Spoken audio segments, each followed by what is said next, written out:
여러분 안녕하십니까? 네, 어떻게 한 주간 예수님 안에서 기쁘게 생활하셨습니까? 네, 정말 여러분들의 얼굴을 하나하나 뵐 수 있게 되어서 정말 기쁘고 모두 반갑게 생각합니다.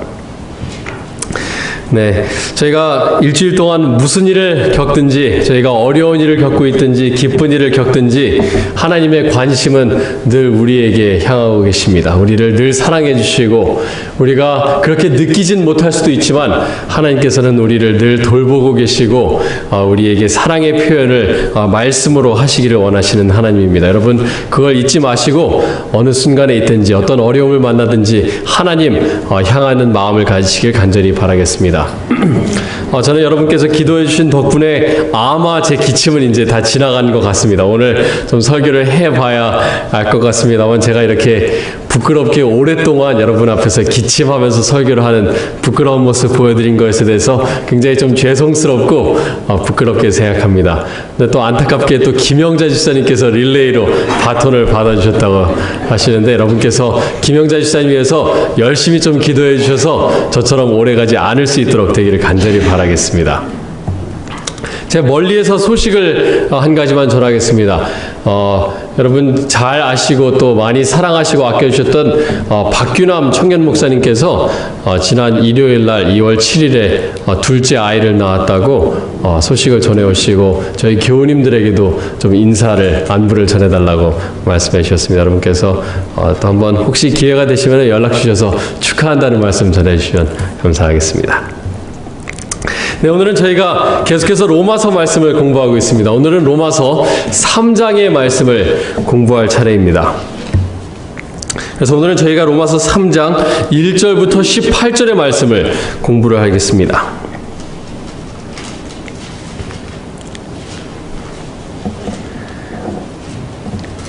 로마서 3장 1절부터 18절의 말씀을 공부를 하겠는데요. 이 말씀은 사실은 두 부분으로 나눠져 있습니다. 3장 1절부터 8절까지가 한 부분이고 9절부터 18절까지가 두 번째 부분이 되겠습니다. 근데 오늘 공부하는 3장 1절부터 8절까지는 사실 대부분의 로마서를 공부하시는 분들께서 로마서에서 가장 이해하기 어려운 말씀이 3장 1절부터 8절이다라고 말씀하시는 분들이 계십니다. 왜 그런가 하면 1절부터 8절까지의 내용은 그 이후에 나오는 로마서의 말씀을 굉장히 압축적으로 하고 있기 때문에 이해하기 어려운 부분들이 있습니다만, 저희가 되도록이면 가장 이해하기 쉽도록 저희가 함께 공부해 보도록 하겠습니다. 사실 저희가 3장을 공부하기 위해서는 2장을 좀 다시 복습을 해야 됩니다. 먼저 2장 23절 말씀부터 보겠습니다.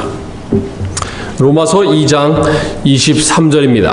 사도 바울이 말씀하시기를 율법을 자랑하는 내가 율법을 범함으로 하나님을 욕되게 하느냐. 무엇에 대한 말씀입니까? 바로 위선에 대한 말씀입니다. 그래서 저희가 지난주에 공부하기를 낡은 믿음을 가지고 있으면은 위선이 우리의 삶 속에 나타나게 된다라고 말씀을 드렸습니다. 우리가 예수님을 처음 받아들일 때 믿음으로 예수님을 받아들이는데, 우리가 옛날 이전에 가지고 있던 믿음으로 신앙생활 하는 것이 아니라 오늘 내가 다시 한번 갱신하는, 다시 한번 하나님께 헌신하는 믿음으로 우리가 신앙생활을 해야 돼요. 그렇지 않으면은 이 전에 가졌던 믿음으로 신앙생활을 하다 보면은 경건의 모습은 다른 사람들 앞에 보여야 되기 때문에 어쩔 수 없이 우리가 가면을 쓰고 사람들 앞에 위선의 모습을 보일 수밖에 없습니다. 그래서 지난주에 말씀드리기를 낡은 믿음은 위선을 낳는다라고 말씀을 드렸습니다. 근데 25절을 보시면요, 내가 율법을 행하면 할례가 유익하나 만일 율법을 범하면 내 할례는 무할례가 되느니라. 이 유대인들이 마음속에 한 가지 확신이 있었습니다. 그들이 죄를 지을 때도 있었고 넘어질 때도 있고 실수할 때가 있었지만 그들의 마음속에는 구원의 확신이 있었고, 그 죄를 지어도 그들의 마음속에 큰 죄책감이 없었는데, 그 이유 중에 하나는 무엇이었는가 하면, 내가 할례 받은 유대인인데 하나님께서 설마 나를 내치시겠는가? 내가 언약의 백성인 유대인인데 하나님께서는 설마 나를 구원 못 받게 하실 리가 없다라는 확신을 가지고 있었습니다. 그래서 낡은 믿음은 위선을 낳는데 위선은 무엇을 낳는가 하면 잘못된 확신을 낳습니다. 내가 죄를 지어도 된다는 잘못된 생각을 가지게 해요. 왜냐하면 위선의 모양을 가지고 있습니다. 교회 안식일마다 잘 나와서 예배 잘 드립니다. 그 마음속에 뜨거운 믿음이나 새로운 믿음, 신선한 믿음은 없을지라도 교회에서 하라는 것들은 매주마다 하고 있기 때문에 설마 내가 구원 못 받겠어? 하는 생각을 가지게 되는 거예요. 그러면서 무엇에 의존하게 되는가 하면 나의 행위에 의존하게 됩니다. 유대인들에게 있어서 그것은 바로 할례였습니다. 내가 할례 받은 유대인인데 하나님께서 선택하신 언약 백성인데 내가 이 정도 잘못 저질러도 하나님께서는 가볍게 눈 감고 넘어가 주실 거야. 별 문제 되지 않을 거야. 나는 구원 받았어 라는 확신을 가지고 살았던 것입니다. 우리 안식일 교인들은 그러면 어떻습니까? 여러분, 우리가 2000년 전에 유대인들에게도 적용이 되지만 지금을 살고 있는 제7일 안식일 예수 재림 교인들에게도 적용이 되는데 우리는 때로는 어떤 확신을 가지고 있습니까? 내가 안식일만 잘 지킨다면, 내가 채식만 잘하면, 아니면 교회에서 하지 말라는 거 내가 하지 않고 교회에서 하라는 거 잘하고 내가 11금만 잘 바친다면 하나님께서 설마 나를 구원 못 받게 하시겠어? 내가 이런 잘못 저런 잘못 한다고 해도 별 문제가 되지 않는다라는 확신을 가지고 잘못된 생각을 가지고 오해를 가지고 살아갈 수 있는 것입니다. 그런 오해를 가지고 있는 자들에게 쓰여진 말씀이 로마서 3장 1절부터 8절의 말씀입니다. 그럼 3장 1절의 말씀을 보겠습니다. 그런즉 유대인의 나음이 무엇이며 할례의 유익이 무엇이냐.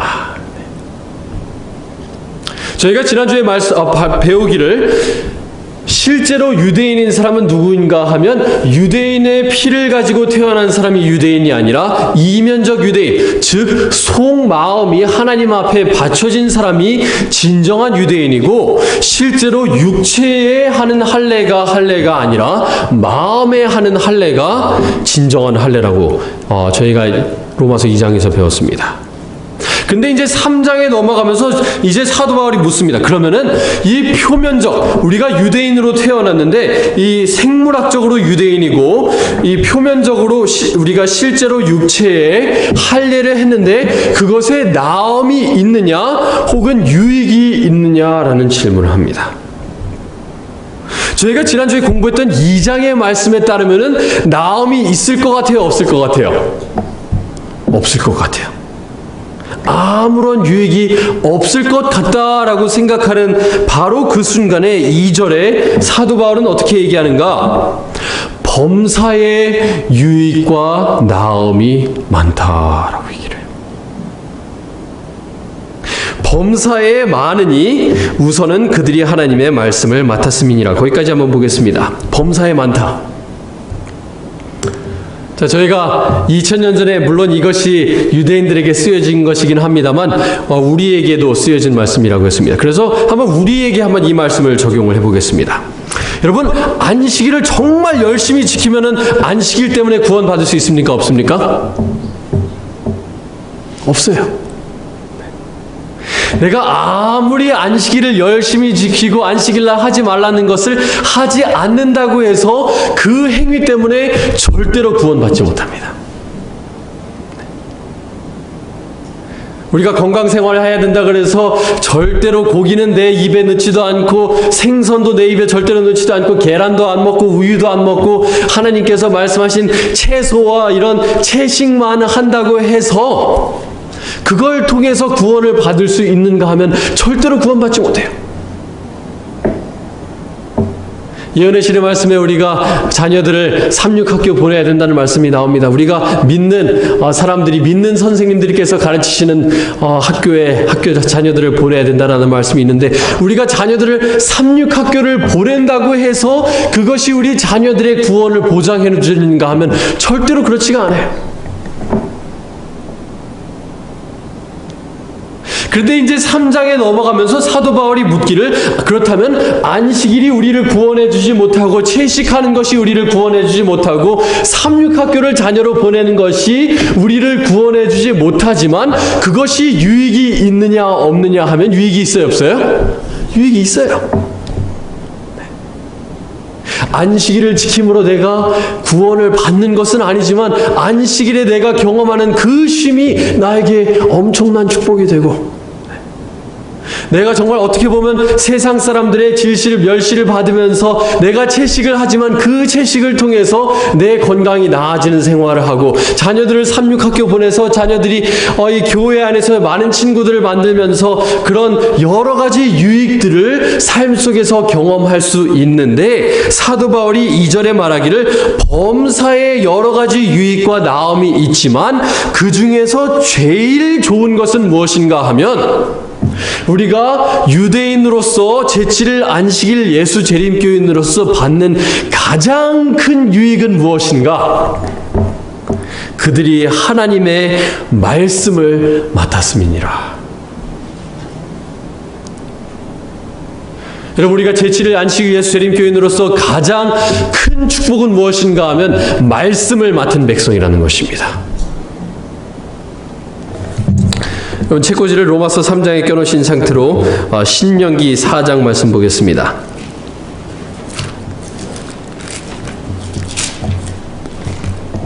신명기는 구약 성경의 5번째 책입니다. 창세기, 출애굽기, 레위기, 민수기, 다음에 신명기죠. 신명기 4장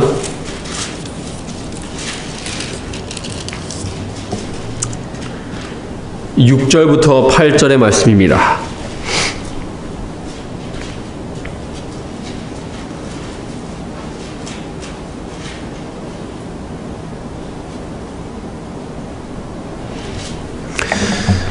여기 말씀하십니다. 너희는 지켜 행하라. 이것이 여러 민족 앞에서 너희의 지혜요 너희의 지식이라. 그들이 이 모든 규례를 듣고 이르기를, 이 큰 나라 사람은, 지금 유대인과 이스라엘에 대해서 얘기하고 있습니다. 이르기를, 이 큰 나라 사람은 과연 지혜와 지식이 있는 백성이로다 하리라. 우리 하나님 여호와께서 우리가 그에게 기도할 때마다 우리에게 가까이 하심과 같이 그 신이 가까이 함을 얻은 큰 나라가 어디 있느냐?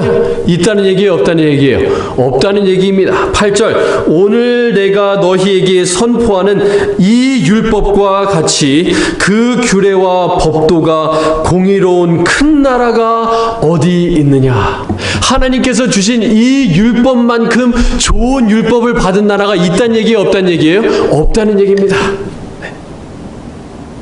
이스라엘이 많은 축복을 받았는데 그 중에서 가장 위대한 축복, 가장 큰 축복은 무엇인가 하면 부를 받은 것도 아니고 명예를 받은 것도 아니고 하나님께서 이스라엘에게 하나님의 말씀을 위탁하셨다는 것이 그들이 받은 가장 큰 축복인 것입니다.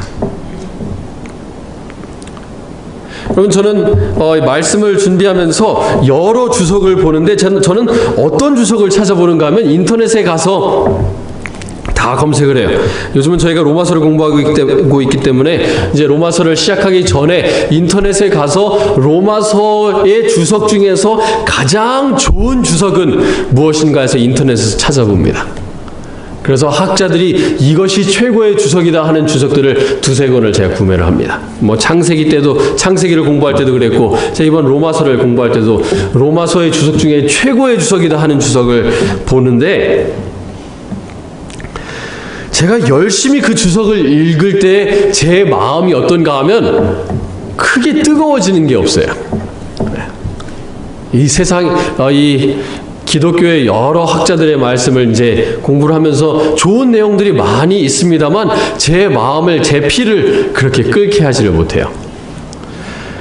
근데 제가 이 말씀을 준비하면서 이제 이 주석도 보지만 뭐도 보는가 하면 예언의 신의 말씀을 제가 꼭 참고를 합니다.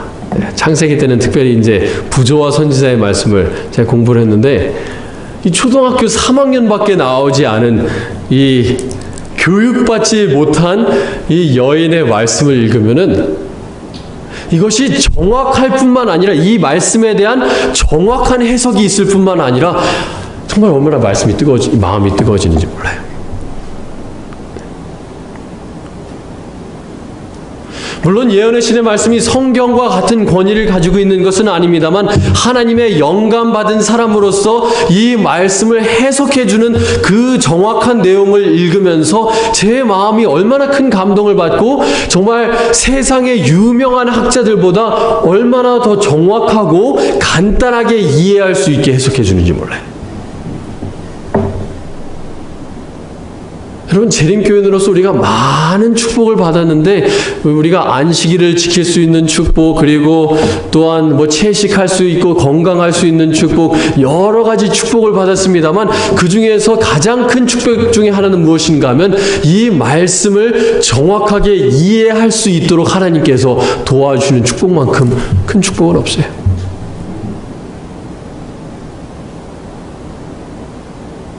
여러분, 그래서 이 말씀은 정말 우리의 삶 속에 가장 큰 축복입니다. 정말 가장 큰 축복이라고 한다면 우리가 어떻게 해야 돼요? 이 말씀을 매일의 삶 속에서 읽고 적용하고 실천하는 것이 없다면은 그 가장 큰 축복을 어떻게 한 것이냐면 뒤로 져버린 것이 되어버리는 겁니다. 자, 다시 로마서 3장 말씀 돌아오겠습니다.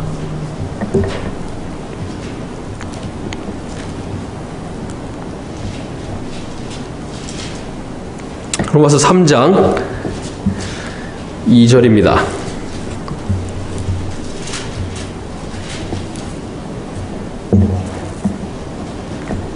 다시 읽겠습니다. 범사에 많으니 우선은 그들이 하나님의 말씀을 맡았음이니라. 3절입니다. 죄송합니다. 3절 보기 전에 2절을 잠깐만 더 해석을 해드리겠습니다. 이 말씀을 맡았다라고 할 때 이 맡았다라는 표현이 원어를 보시면은 무엇과 같은 단어인가 하면 믿었다와 같은 단어입니다. 믿었다. 근데 여기서 믿었다의 주체가 누구입니까? 받은 유대인들이 아니라 하나님께서 믿었다라는 것입니다. 그래서 이 말씀을 맡겼다라는 표현은 무슨 말인가 하면 이스라엘 백성들을 믿고 그들에게 맡겼다라는 뜻입니다. 신탁하셨다는 거예요. 신탁. 그냥 위탁하는 것이 아니라 믿고 이스라엘 백성들에게 맡겼는데 3절 어떤 자들이 그 말씀을 믿고 받은 자들이 믿지 아니하였으면, 이 믿는다라고 하는 표현은 신실하다라고도 번역이 될 수 있습니다. 그래서 어떤 자들이 믿지 않거나 신실하지 아니하였다면 어찌하리요? 그 믿지 아니함이 하나님의 미쁘심을 패하겠느냐? 여러분, 이 말씀이 조금 이해가 안 될 수가 있어요. 무슨 말인가 하면은 하나님께서 이스라엘 백성들을 사랑하셔서 비록 그들이 가장 뛰어난 백성이 아니고 가장 큰 민족이 아니었지만 가장 작은 백성임에도 불구하고 신명기 7장 7절에 말하기를 내가 너희들을 사랑하고 너희들을 택했다라고 말씀하세요. 하나님께서 사랑하셔서 그들을 택하셨습니다. 그래서 그들을 사랑하는 마음, 그리고 그들을 믿어서 그들에게 말씀을 위탁하셨는데 이스라엘 백성들이 신실하게 이 말씀대로 살고 이방의 빛으로서 이 말씀을 전했는가 하면 그렇게 제대로 하지 못했어요. 하나님께서 믿고 맡기신 그 백성이 신실하게 못 살았다면은 하나님께서 믿을 만한 하나님이냐 아니냐라는 질문을 하고 있는 거예요. 하나님께서 믿고 맡기셨는데 받은 사람들이 신실하지 않았다면 그래도 하나님이 믿을 만한 하나님이냐라는 그 질문이에요. 4절에 사도 바울이 이렇게 대답합니다. 하나님의 미쁘심, 신실하심을 패하겠느냐? 4절, 그럴 수 없느니라. 사람은 다 거짓되되 오직 하나님은 참되시다 할지어다. 이 세상의 모든 사람들이 거짓말을 한다고 해도 누구의 말만은 믿을 수 있다는 얘기예요? 하나님 말씀만은 믿을 수 있다는 얘기예요. 여러분, 이 강단에 서 있는 여러분의 담임 목사가 여러분들께 거짓말을 하고, 이 합회의 합회장님이 여러분께 거짓말을 하고, 대총회의 대총회장님이 거짓말을 하고, 미국의 대통령이 여러분 앞에서 거짓말을 한다고 하더라도 누구의 말씀만은 절대로 패하지 않고 신실하고 믿을 수 있는 말인가 하면 하나님의 말씀만은 믿을 수 있는 말씀이라는 얘기예요. 그래서 우리가 하나님의 말씀에 의지하는 삶을 살아야 돼요. 믿을 수 있는 건 이거밖에 없기 때문에 그래요. 믿을 수 있는 건. 네. 여러분, 제 설교 믿지 마세요. 네. 걸러서 들으시기 바랍니다. 여러분, 제가 말씀드리는 것이 다 100% 진리이면 얼마나 좋겠습니다만은, 제가 드리는 말씀들 중에 분명히 잘못된 내용이 있을 수가 있어요. 근데 어디엔 잘못된 내용이 없는가 하면 이 책에는 잘못된 내용이 없어요. 자, 계속해서 사도 바울이 말합니다. 그래서 기록된 바 인용하면서 말하기를 4절에 주께서 주의 말씀에 의롭다 함을 얻으시고 판단 받으실 때에 이기려 하심이라 함과 같으니라. 네, 조금 계속해서 이해하기 어려운 말씀들을 하고 있는데, 이 말씀은 어디에 나오는 말씀인가 하면 시편 51편 4절에 나오는 말씀입니다. 거기 가서 보실 필요는 없어요. 이걸 인용한 겁니다. 시편 51편은 누가 쓴 말씀입니까? 다윗이 쓴 기도예요.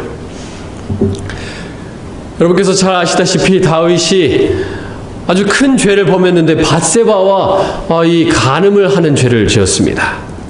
간음을 하고 나서 그가 정말 자기의 죄의 심각성을 하나님 앞에 깨닫고 회개하는 말씀의 기도가 시편 51편에 나와 있어요.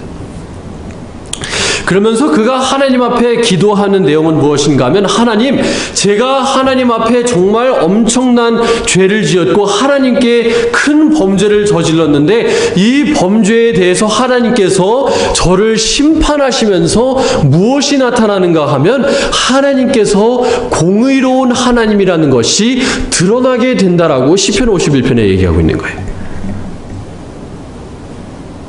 내가 잘못한 것을 하나님께서 심판하심으로 하나님께서 옳으시다는 것이 증명된다는 거예요. 자, 얘기를 다르게 해보면요, 나의 죄로 인해서 하나님의 의가 더 밝게 드러난다는 얘기입니다. 우리가 죄를 많이 지으면 많이 지을수록 하나님께서 오히려 대조적으로 더 하나님의 의가 더 밝고 밝게 빛나게 된다는 얘기예요. 대조적으로. 그리고 하나님께서 우리를 죄인이라고 말씀하실 때 그것이 더 정당한 증거로 우리의 죄가 나타나게 된다는 얘기입니다. 그런데 이 말씀을 잘못 이해하면 어떻게 이해를 하게 되는가 하면 5절에 나온 내용들을 이해를 하게 돼요. 그럼 이 내용들이 계속해서 물고 이어집니다. 그래서 이 3장 1절부터 8절이 조금 이해하기 어려울 수가 있어요. 5절 말씀입니다. 그러나 우리 불의가 하나님의 의를 드러나게 하면, 나의 죄로 인해서 하나님께서 상대적으로 더 의로워 보이고 나의 죄가 하나님께서 심판하시는 그 말씀을 하실 때 내 죄가 하나님께서 정당하다는 증거가 됩니다. 나를 죄인이라고 선포하실 때, 그렇게 할 때에 드러나게 하면 무슨 말 하리요? 그러면서 여기 괄호를 하고 이야기가 진행됩니다. 내가 사람의 말하는 대로 말하노니, 이거는 지금 사도 바울의 생각을 말하는 것이 아니라 지금 사람들이 이거를 잘못 이해하면 이렇게 이해한다는 말씀입니다. 진노를 내리시는 하나님이 불의하시냐?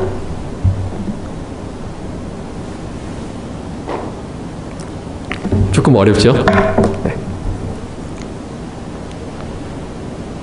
다시 한번 좀 차근차근 이해를 해보겠습니다. 나의 죄를 통해서 누구의 의의가 나타납니까? 하나님의 의의가 나타나요. 그럼 하나님에게는 이득이에요? 이득이 아니에요? 하나님의 의의가 더 밝게 드러납니다. 이득인 것처럼 보여요. 그렇죠? 표면적으로 보면. 그래서 사람들이 무슨 말을 하느냐, 여기 말하기를 5절에 나의 죄를 통해서 하나님의 의가 나타났으면 하나님에게 이득인데 왜 죄 지은 사람들에게 진노하냐는 거예요.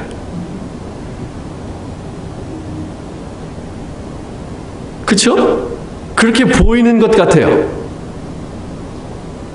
그래서 6절 사도 바울이 대답을 합니다. 그 질문에 대한 대답. 결코 그렇지 아니하니라. 만일 그러하면 하나님께서 도대체 어찌 세상을 심판하시겠는가? 이 논리를 잘못 이해하기 시작하면은 어떻게 이해하기 시작하는가 하면은 죄를 지으면 지을수록 하나님한테 더 많은 상을 받아야 돼요. 그렇죠? 내가 더 추악하면 추악할수록 상대적으로 하나님의 의가 더 밝게 드러나니까 하나님께서 너 때문에 내가 더 밝게 빛나는구나, 고맙다 하고 상 줘야 된다는 얘기가 돼버려요. 그러면 공의로운 심판이 이루어질 수 있어요, 없어요? 없어요.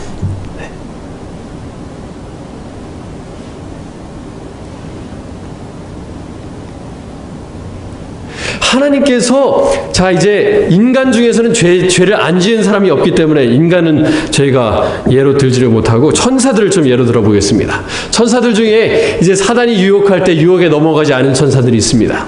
자 그러면 그 천사들은 하나님의 의를 드러내고 있어요, 안 드러내고 있어요? 상대적으로 인간과 비교했을 때.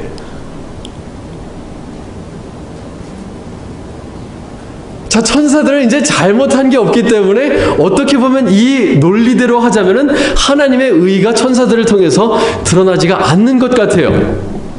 죄 지은 게 하나도 없기 때문에. 상대적으로 인간은 죄 지은 게 많으니까 죄가 지은 게 많아서 하나님의 의가 상대적으로 더 커 보이니까 어떻게 하는 것 같아요? 하나님한테 하나님 도와드리는 것 같아 보인다는 얘기예요. 근데 그게 잘못된 이해라는 거예요. 물론 죄가 더한 곳에 은혜가 더한 것은 맞습니다만 그것이 우리가 죄를 짓는 것에 대한 정당화가 될 수 없다는 얘기를 말하는 거예요. 하나님의 은혜를 당연시하고 우리가 그 은혜를 악용하지 말라는 얘기를 사도 바울이 하고 있는 겁니다. 그건 완전 궤변이라는 얘기예요. 궤변. 내가 죄를 지으면 지을수록 하나님의 은혜가 더 크게 나타나고 의가 더 크게 나타나니까 뭐 내가 이런 죄 조금 지어봐야 괜찮지. 절대로 아니라는 얘기입니다. 자 이제 7절입니다. 사도 바울이 그 사람들이 말하는 방법대로 또 이제 7절을 시작합니다. 그러나 나의 거짓말로 하나님의 참되심이 더 풍성하여 그의 영광이 되었다면 어찌 내가 죄인처럼 심판을 받으리요. 내가 거짓말을 많이 하면 할수록 하나님의 참되심이 빛이 나는데 내가 하나님 영광 돌렸는데 거짓말해갖고 하나님 영광 돌렸는데 왜 나를 죄인처럼 대하시느냐 이겁니다. 8절 또는 그러면 선을 이루기 위하여 악을 행하자 하지 않겠느냐. 어떤 이들이 이렇게 비방하여 우리가 이런 말을 한다고 하니 누가 이런 말을 한다고 하니 우리가 사도 바울을 포함한 믿는 자들이 그런 말을 한다고 하니 그들은 정죄 받는 것이 마땅하니라. 말도 안 되는 소리 하지 말라는 얘기입니다. 말도 안 되는 소리 하지 말라고. 우리가 은혜를 받고 우리가 죄인인 것을 깨닫고 하나님으로부터 구원을 받았으면은 하나님의 크신 은혜를 경험하였으면은 죄 더 지으면서 살아야지 생각하는 것이 아니라 어떻게 하면 하나님 앞에 더 순결한 삶을 살 것인가 고민하면서 살 거란 얘기예요.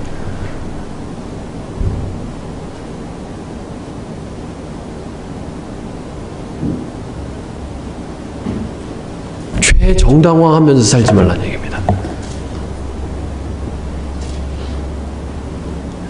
여러분 우리가 믿음으로 말미암는 의에서 칭의, 처음 구원받는 것만 우리가 강조를 하다 보면 이런 문제들이 생겨나요.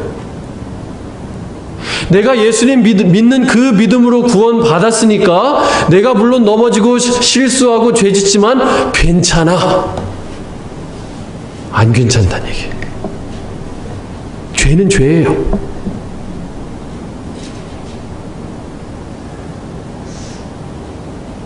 여러분, 칭의, 내가 예수님 처음 믿었을 때의 그 믿음에 의존하면서 살아가면 안 됩니다. 그건 낡은 믿음이고, 우리가 무슨 믿음에 의존하면서 살아가야 되는가 하면 오늘 믿는 믿음을 내가 의존하면서 예수 그리스도를 정말 붙들면서, 하나님, 제가 지금 내 앞에 있는 유혹을 승리할 수 있도록 도와주십시오 하는 그 믿음으로 살아가야지, 내가 10년 전에 예수님 처음 믿을 때, 내가 이 침례탕에서 침례받을 때 예수님 믿었으니까 내가 하나님께서 알아서 나를 성화시켜 줄까? 절대로 아니에요. 하나님께서 나를 성화시켜 주시는 그 믿음은 10년 전에 예수님을 믿은 믿음으로 성화시켜 주시는 것이 아니라 오늘 지금 이 순간 예수님을 붙드는 믿음으로 하나님께서 나를 성화시켜 주시는 거예요.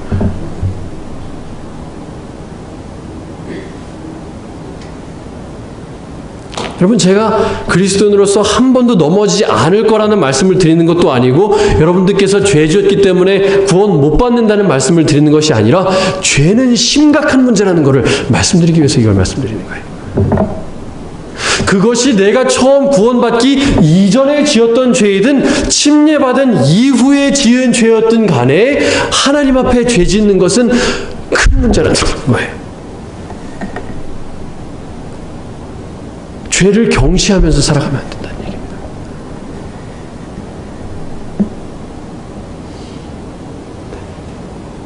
물론 내가 어제 지은 죄, 오늘 지은 죄, 하나님의 은혜로 내가 믿음으로 하나님 앞에 회개를 구하면은, 용서를 구하면, 회개하면 하나님께서 은혜로 정말 값없이 용서해 주시는 하나님입니다. 계속해서 용서해 주세요. 하지만 그 용서에 의지해서 그거에 기대서 죄 지어서는 안 된다는 얘기예요. 자, 이제 그래서 9절. 자, 9절부터 18절은 굉장히 빨리 좀 진행하도록 하겠습니다. 그러면 어떠하냐? 우리는 나으냐? 1절에 비슷한 질문을 했죠. 유대인 것이 낫고 할례가 유익이 있느냐 없느냐 할 때 있다고 했어요, 없다고 했습니까? 유익이 있다 그랬어요. 그냥 유익이 있는 것이 아니라 범사에 유익이 많고 범사에 낫다고 했는데, 9절에는 또 뭐라 그러는가 하면 우리는 나으냐? 결코 아니라.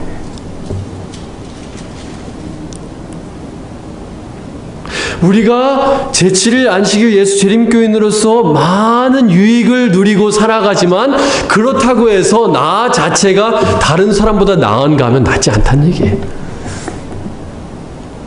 잘난 척하면서 살아갈 필요가 없다는 얘기입니다. 네.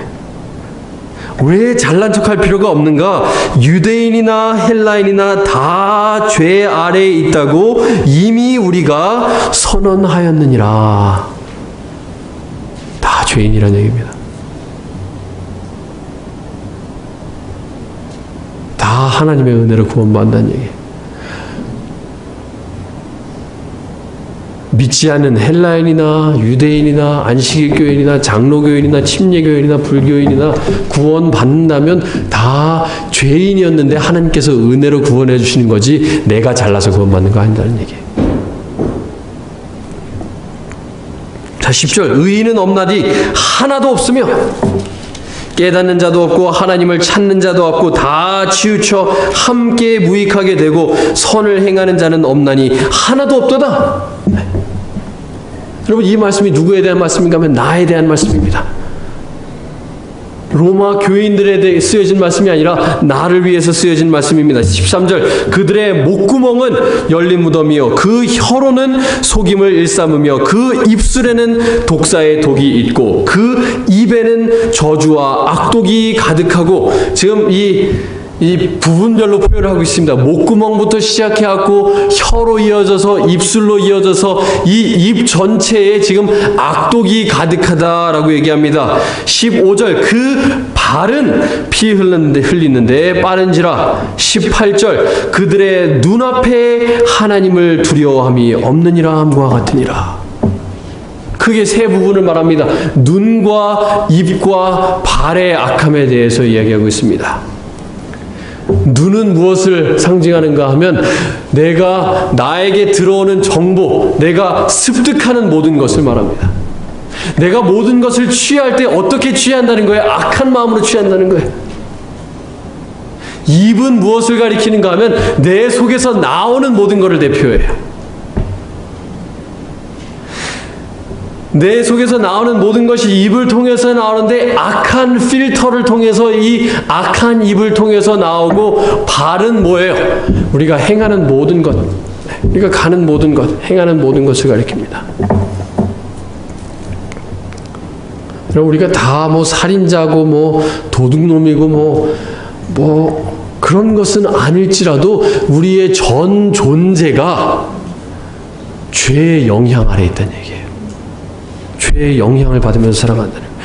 우리가 습득하는 거나 눈으로 보면서 귀로 듣거나 만지거나 하면서 이런 습득하는 모든 것을 악의 마음을 통해서 습득하고 우리의 입 밖으로 나오는 것이 나의 교만함과 자만심과 나의 이기적인 마음을 통해서 입 밖으로 나가고 내가 행하는 모든 것이 나의 죄된 습성을 통해서 이런 모든 행동이 나온다는 얘기를 하는 겁니다. 나의 전 존재가 죄의 영향 아래에서 속박 아래서 자유롭지 못하다는 얘기예요.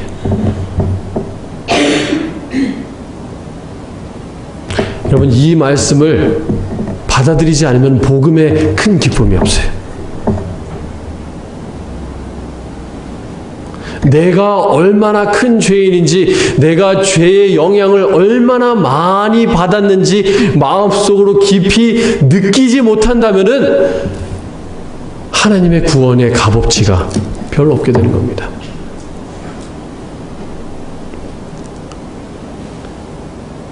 마태복음 18장 여러분 잘 아는 비유 있습니다. 시간이 없기 때문에 찾아보지는 않겠습니다만 한 왕이 1만 달란트 빚진 종을 부릅니다. 1만 달란트는 18년 동안 10,000명의 노동자를 고용할 수 있는 엄청나게 많은 큰 금액입니다. 국가의 재정이 흔들릴 수 있을 만큼의 금액이에요. 10,000명을 18년 동안 고용할 수 있는 금액. 그 돈을 갚지 못하는 그 종을 어떻게 해줬어요? 다 감면해 줬어요.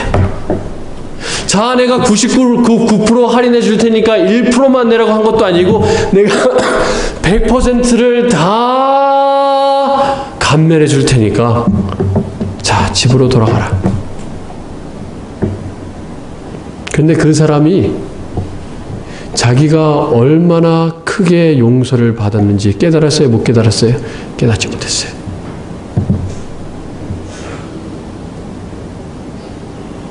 그래서 집에 가다가 자기한테 100데나리온을 빚진 사람 보니까 어떻게 해요? 감옥에 넣습니다. 여러분, 우리는 잘난 것이 아무것도 없는 사람입니다. 하나님 앞에 내세울 것은 정말 눈꼽만큼도 없는 그런 사람입니다. 정말 하나님 앞에 100% 죄인, 내 온 전제가 머리부터 발끝까지 다 죄의 영향 아래에 있는 이 권빛을 구원해 주셨다는 것, 정말 큰 은혜입니다. 여러분, 저희가 다음 주부터는 이제 이 내가 죄인인 것을 지금까지 3장까지 배웠다면은 이제 다음 주부터는 이제 구원에 대해서 좀 더 자세히 들어갈 거예요. 하지만 그 내용에 들어가기 전에 우리가 내가 죄인인 것을 하나님 앞에 고백해야 됩니다. 나 같은 죄인 살려주신 하나님께 감사하시고 그 용서하심에, 그 구원하심의 크심을 조금이나마 이해하는 여러분과 제가 되길 바라면서 오늘 말씀을 마치겠습니다.